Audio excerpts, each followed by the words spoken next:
Hey guys! Welcome to my vlog. So for today's video guys, I'm going to make a very simple my version of lumpiang giniling. So this is my little giniling. I marinate with soy sauce, calamansi, garlic powder, and then black pepper. And then I'm using carrots, onion, garlic, red chili, green chili, bell pepper, red. I'm using pasas also, and then parsley and dahon ng sibuyas. And this is the lumpia wrapper. And I'm using a little bit of oil, salt, and of course some magic sarap. So ganun lang guys yung gagawin ko for today's video. Let's start. Ayan guys, naglalagay tayo ng konting oil, garlic. So halo-haloin lang yung garlic, onion. So yun lang. And then ilalagay natin itong giniling. So ayan, halo-halo lang yung giniling. Tapos ilalagay na mamaya yung ibang ingredients. So ayan guys, ngayon lalagay tayo ng salt, tapos black pepper, lalagay ko na yung sili, magic sarap, and then just mix all together.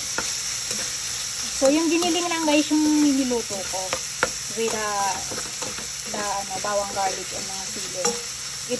Itong carrots, tsaka ito, ihahalo na lang natin siya dito. Hindi ko na siya lulutuin guys na as in maluto. Kasi ipiprito pa naman siya. So half cook talaga siya. So, patayin ko na yung apoy. Tapos, ilalagay ko na guys itong mga other ingredients. Ilalagay na natin itong pasas. Ilagay natin yung green chili. Tapos, bell pepper. Ayan, ilagay lang yan. And then, yung carrots, guys. Tapos, hahalo-haloin ko lang siya. And then, ready to balot na siya, guys. So, ayan. Halo-haloin lang siya ng ganyan. Tapos, ready na siya, guys. Ibalot mamaya kapag nag-ano na siya, lumamig ng konti. Pwede na siyang balutin doon sa lumpia wrapper. So, simple lang to guys. Ito lang yung, simple version ko. Although, hindi pa siya masyadong complete ingredient, guys. Pero, okay na rin. Ganyan lang.